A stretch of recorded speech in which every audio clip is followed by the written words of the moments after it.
بذنوبهم نسألك مسألة المساكين ونبتهل إليك ابتهال المذنب الذليل وندعوك دعاء الخائف الضرير من خضعت لك رقبته وفاضت لك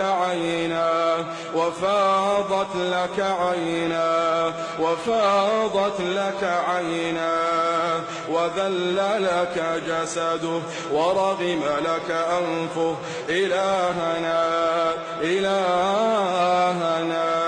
لبيك وسعديك والخير كله في يديك والشر ليس إليك نحن بك وإليك تباركت وتعاليت إلهنا